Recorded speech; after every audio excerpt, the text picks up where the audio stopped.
Chers Français, chères Françaises, mes chers compatriotes, nous sommes aujourd'hui le 1er février 2021. En tant que présidente des souverainistes, je suis scandalisée, comme vous toutes et vous tous, par les dernières annonces du Premier ministre, M. Jean Castex, qui nous interdit désormais de voyager hors de l'Union européenne, qui rend le télétravail quasi obligatoire, qui a décidé de fermer de manière totalement abusive et injustifiée toutes les surfaces commerciales non alimentaires de plus de 20 000 mètres carrés. Ce sont donc 400 établissements, certains extrêmement prestigieux, qui vont être fermés. Je pense en particulier aux Galeries Lafayette, au Printemps, au Bon Marché, à Paris 2, aux Quatre Temps, à la Fnac, à Ikea, qui sont donc fermés, et ce, en pleine période de solde. Ce sont 400 000 vendeurs et vendeuses qui sont désormais astreints au chômage partiel. Ce sont des milliers d'entrepreneurs qui sont désormais en danger de mort professionnelle. Pourquoi ? Parce que 27 000 personnes sont hospitalisées et que 3 000 personnes sont en réanimation. Et alors, faut-il pour cela briser l'économie française et astreindre au chômage partiel des milliers de Français et de Françaises? Je ne le crois pas. Quel rapport logique y a-t-il entre la cause et les faits? Il n'y en a absolument aucun. Notre actuel gouvernement est particulièrement tyrannique et paranoïaque. Mes chers compatriotes, la France, depuis mars 2020, n'est plus une démocratie. La France, depuis mars 2020, n'est plus un état de droit. La France est aujourd'hui, depuis 11 mois, une dictature sanitaire qui ne dit pas son nom. Notre constitution est trahie, la République française est bafouée. 10 millions de Français ont basculé sous le seuil national de la pauvreté. Avec plus d'un Français sur deux qui est aujourd'hui rémunéré par l'État, via le RSA, via le chômage, via la fonction publique, via des aides publiques extrêmement généreuses, eh bien la France est en train de devenir un pays communiste. Oui, le dernier pays communiste de l'Union européenne. Qu'allons-nous devenir si nous restons aussi passifs et dociles face à cette dictature sanitaire qui se durcit de jour en jour? Combien d'entre vous sont aujourd'hui minés par l'inquiétude, par l'anxiété, par la crainte du déclassement, par le poison de la solitude et de la dépression? Je sais que vous êtes extrêmement nombreuses et nombreux. Aussi, avant que ne soit décrété le 3e confinement dans quelques jours, j'implore les 53 députés les plus courageux et les plus déterminés de l'Assemblée nationale de se constituer en haute cour et de voter, au nom de l'article 68 de la Constitution française, la destitution du président Emmanuel Macron. Les Français souffrent, nos retraités souffrent, notre si belle jeunesse souffre, cela ne peut plus attendre. C'est en leur nom que je m'adresse solennellement à la représentation nationale. Le président de la République ne peut être destitué qu'en cas de manquement grave à ses devoirs. Or, Emmanuel Macron, depuis son élection en 2017, a causé des violations graves, continues et répétées de la Constitution française. Ses inconduites comportementales, notamment aux Antilles, où on le voit poser avec des repris de justice à demi nus, ont souillé la dignité de la fonction présidentielle. Ces saillies verbales ont scandalisé les Français et les médias. L'article 11 du préambule de la Constitution de 1946, qui pose que la nation garantit à tous, notamment à l'enfant, à la mère et aux vieux travailleurs, la protection de la santé, la sécurité matérielle, le repos et les loisirs, a été constamment violé par les décisions du confinement généralisé et la privation des loisirs culturels et sportifs. Dès que le président Macron sera destitué, il bénéficiera, comme tout ancien président de la République, d'une retraite confortable et d'une équipe de sécurité. Son avenir financier est donc assuré. Il peut même être membre, si la représentation nationale le souhaite, être membre du Conseil constitutionnel. J'ai de la déférence pour Emmanuel Macron et je n'ai aucune inimitié personnelle contre lui. Mais je déplore, en tant que présidente des souverainistes, son autoritarisme, sa tyrannie sanitaire, son étatisme forcené et surtout son mépris ostentatoire des Français et des Françaises. Qu'il sache que 66 millions de procureurs, comme il l'a dit lui-même, désirent, souhaitent sa démission ou sa destitution au plus vite, car leur situation et leur morale sont au plus bas chaque jour qui passe. Une fois que le président Macron sera destitué, je me propose en tant que présidente des souverainistes d'assurer l'intérim présidentiel. Et ce jusqu'aux élections présidentielles d'avril 2022. Le président du Sénat, Gérard Larcher, n'en a ni l'envie ni l'énergie, et tous les autres partis politiques s'opposent à cet intérim, car ils ne veulent pas accorder, je les comprends, un avantage concurrentiel politique aux partis les Républicains, et ce, à l'approche des élections régionales et des élections présidentielles. Par ailleurs, le président Gérard Larcher s'est déjà fait tester plus de 46 fois au Covid-19 et cela en devient franchement inquiétant.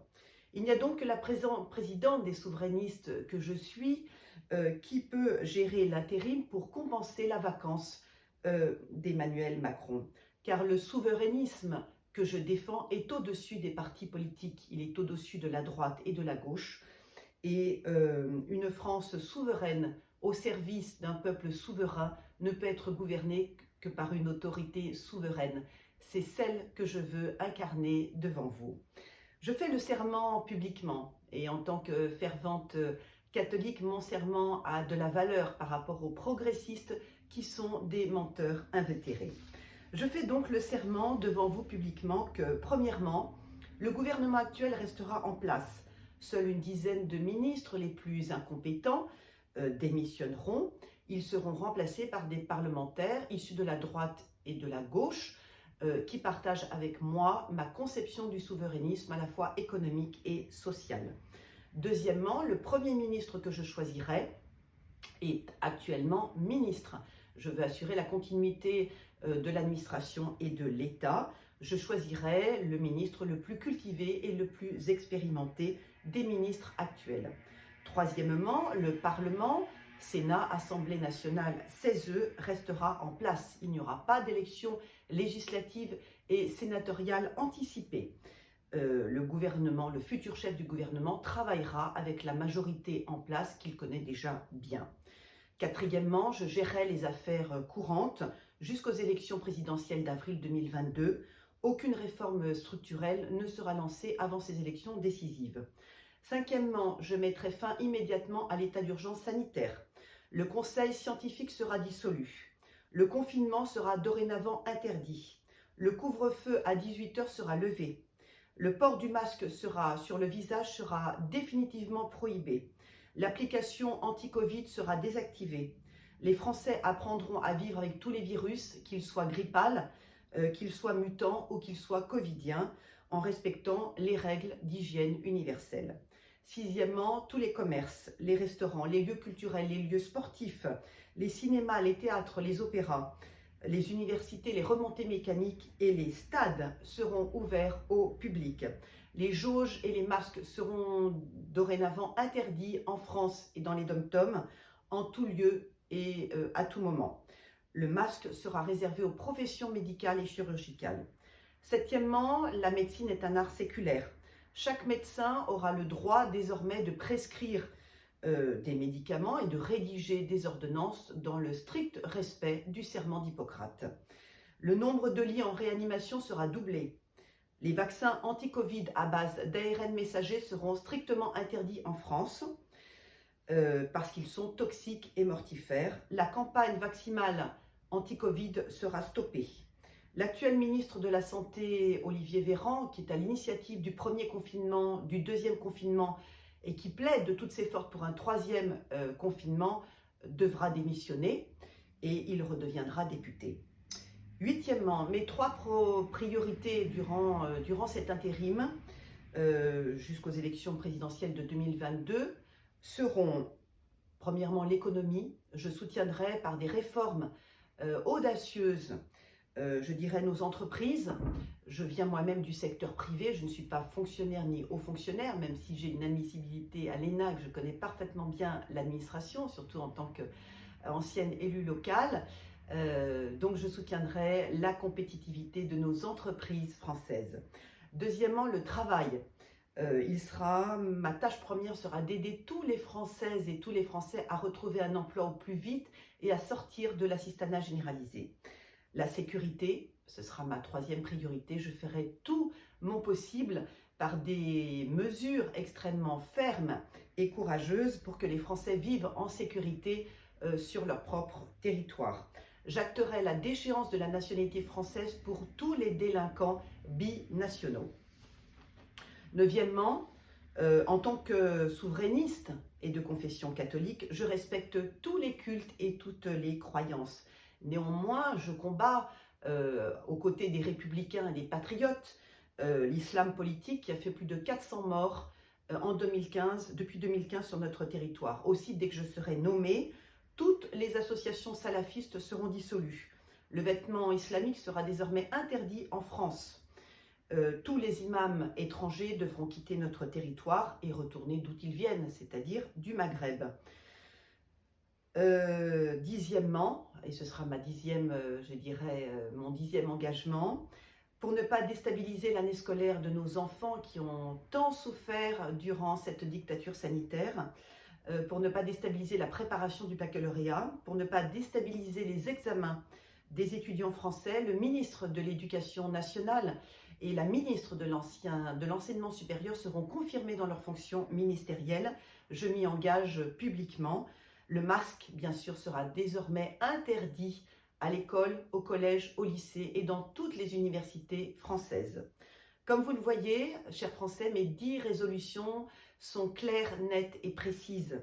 La confiance naît de la cohérence, la confiance naît de la droiture, la confiance naît de la transparence. Il reste à trouver 58 députés courageux et déterminés pour acter la destitution du président Emmanuel Macron dans les plus brefs délais avant l'annonce du 3e confinement. En ce qui me concerne, j'en connais plus que lui sur l'économie, sur l'éthique et sur le droit social, puisque je suis issue du secteur privé. J'ai travaillé pour de grandes entreprises, des entreprises emblématiques, et j'ai d'ailleurs quelques années de plus que lui. J'ai donc de la maturité, du pragmatisme, et ma déontologie me permettront d'obtenir des résultats extrêmement concrets sur le front de l'emploi, sur le front du travail, sur le front de la sécurité d'ici les élections présidentielles d'avril 2022. Je suis donc prête à remplacer de manière opérationnelle au pied levé le président Emmanuel Macron dès qu'il sera destitué. Je connais tous les ministres, je connais tous les députés, je connais tous les sénateurs. Aucune personnalité politique n'a autant que moi. Depuis le 24 mars 2020, au nom de l'intérêt supérieur des Français, des Françaises et de leurs enfants, aucune personnalité politique n'a combattu autant que moi l'état d'urgence sanitaire, le confinement généralisé, le port obligatoire du masque, l'infâme campagne vaccinale anti-Covid-19, la fermeture abusive de millions d'entreprises et de millions de restaurants, la fermeture abusive et injustifiée de nos lieux de culte. Une France souveraine au service d'un peuple souverain ne peut être gouvernée que par une autorité souveraine. C'est celle-là que je veux incarner devant vous.